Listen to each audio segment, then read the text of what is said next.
দিয়েছেন, ওরা গুনাহ করবে না। হর হামেশা প্রতি সেকেন্ডে, প্রতি মিনিটে, প্রতি ঘন্টা একটা সময়ও আমার আল্লাহ থেকে ওরা গাফেল না। আল্লাহ পাক ধৈর্যের গুণটা দিয়েছে মানুষের ভিতরে। তাই বলা যায় মানুষ হলো ধৈর্যের মহৎ গুণের অধিকারী। যদি কোনো মানুষ ধৈর্য ধারণ করে তাহলে আল্লাহ ঘোষণা করবে সে আল্লাহ সাহায্য পাবে, পরকালে আল্লাহ তার জন্য সফলতা রেখেছে। আর কোনো ব্যক্তি যদি ধৈর্যের গুণ ধারণ না করে তাহলে সেই ব্যক্তির জন্য পরকালে সফলতা নেই, বিফলতা। দেখবেন বাংলায় একটা প্রবাদ বাক্য আছে, সমুদ্রে দেওয়া ফলে ধৈর্যের পর বৃষ্টি। পেয়ার হাজির, আর আল্লাহর হাবিব বলেছে আস-সাবরু নিসফুল ঈমান, ধৈর্য হলো ঈমানের অর্ধেক। আরেক হাদিসে আল্লাহর হাবিব বলে আস-সাবরু কানজুম মিন কুনুজিল জান্নাত, জান্নাতের ভিতরে যতগুলো ভান্ডার আছে এর একটা ভান্ডারের নাম হলো ধৈর্য।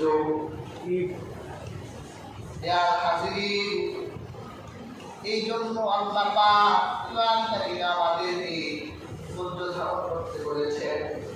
ওয়াসবিরু ইন্নাল্লাহা মা'আস সাবিরিন। আল্লাহ বলে তোমরা ধৈর্যশীল হও, নিশ্চয় আল্লাহ ধৈর্যশীলদের সাথে আছেন। আপনি যদি ধৈর্যশীল হয়ে যান তাহলে আপনার সাথী কে হবে? আল্লাহ। এই পৃথিবীতে যদি কোনো মানুষের কোনো সাথী থাকে ওই মানুষটা নিশ্চিন্ত নির্ভর হয়ে যায়, আমার একজন সাথী আছে, আমার একটা শক্তি আছে। কিন্তু হাজিরি দুনিয়ার সাথীরা চিরকাল থাকে না। আপনার জন্য অস্বার্থ যতক্ষণ ও আপনার সাথী থাকবে ততক্ষণ। ঠিক না? দেখবেন নির্বাচনের সময় নেতা ভোটে দাঁড়ায়, কর্মীরা কি বলে?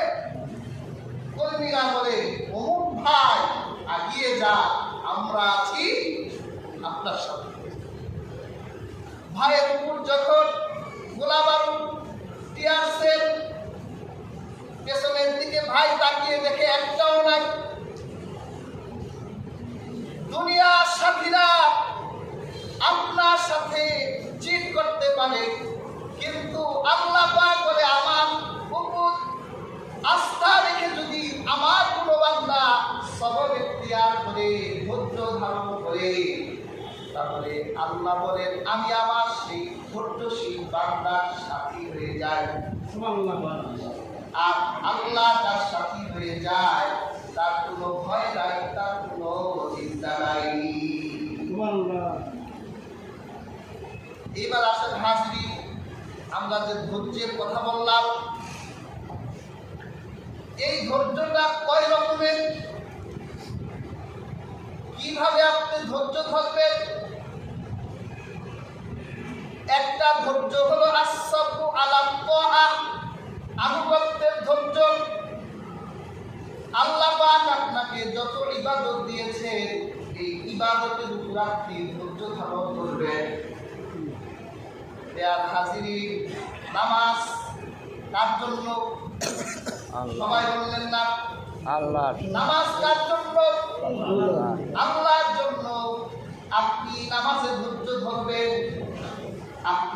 আপনি যেখানেই থাকেন, যে অবস্থায় থাকেন না কেন, আপনি গাড়ির ভিতরে আছেন, আজান হয়েছে, আপনি যদি সেই গাড়ি থামাইয়া আজানে শরীক হয়ে নামাজে হাজিরা দিতে পারেন তাহলে আপনি নামাজের উপর ধৈর্য ধারণ করলেন।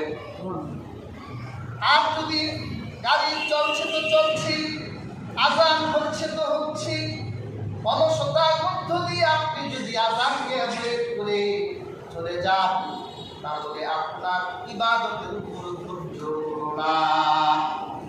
রোজা আসলো, আপনি অলসতায় রোজা রাখলেন না, রোজার উপর আপনার ধৈর্য হলো না।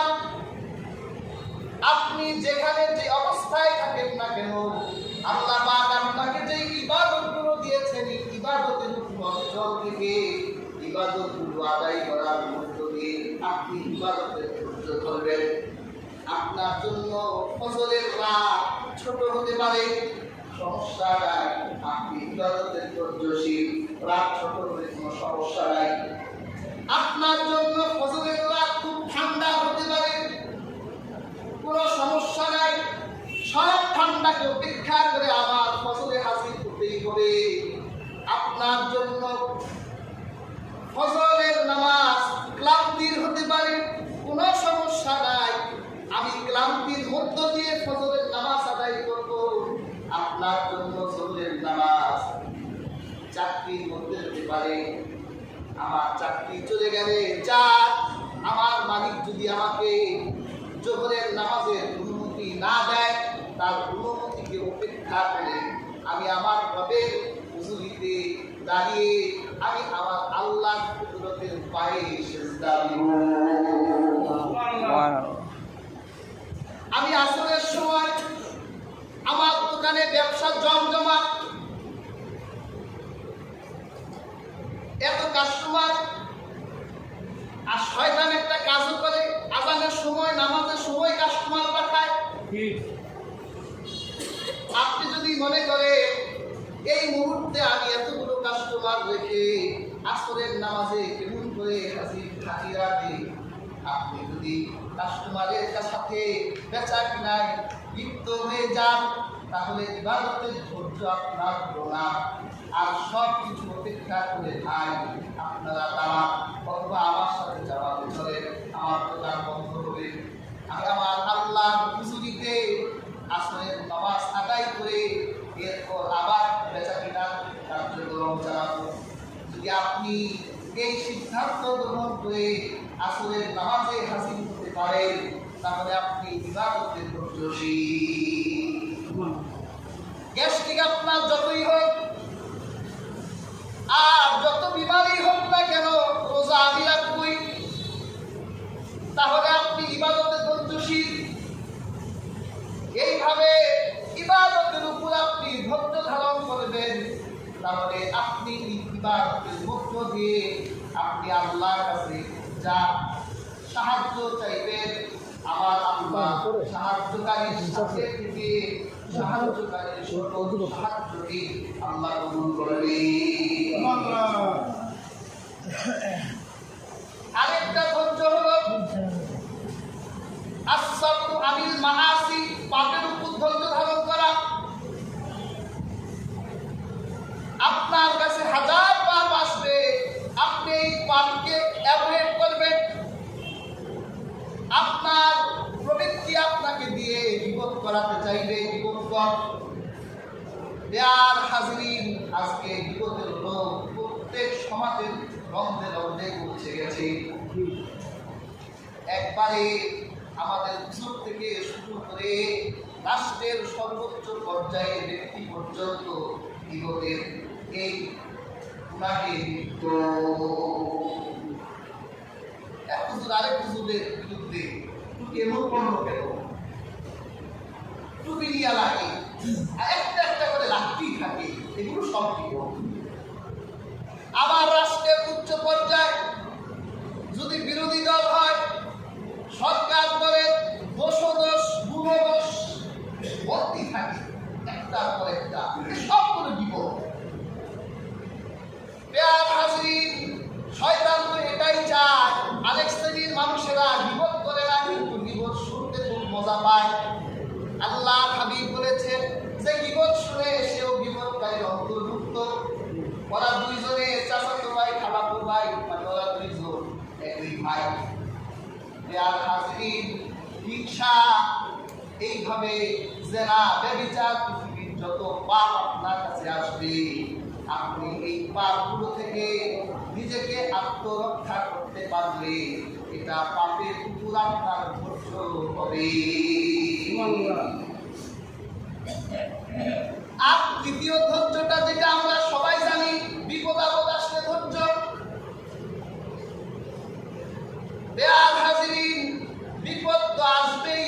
আল্লাহ পাক কোরআন কারিমে বলেন, ওয়া আসাবা মিন মুসিবাতিন ইল্লা বিইذনিল্লাহ। আল্লাহ পাক বলেন, পৃথিবীর এমন কোনো মুসিবত নাই যে মুসিবত আল্লাহর অনুমতি ছাড়া আসে। অর্থাৎ পৃথিবীর সব মুসিবত, সব বিপদ কার পক্ষ থেকে আসে? আল্লাহর পক্ষ থেকে আসে। বেয়ার হাজিরিন, এই বিপদ আসার পর আপনি যদি হতাশ হয়ে যান, বিপদ আসলে আপনি হতাশ, আমরা হতাশ হয়ে গেলে একটা ব্যঞ্জন কিনে ধরায় ফেলি একটু হতাশা কাটাবার জন্য। আর তার নেশার স্তর একটু হাই রেখে এরকম নেশা পল্লীতে ঢুকে যায়, যা আছে সব ট্যাবলেট দিয়ে, তারপর মদ যা আছে এগুলো খেয়ে আমি আমার হতাশা মিটাই দিই।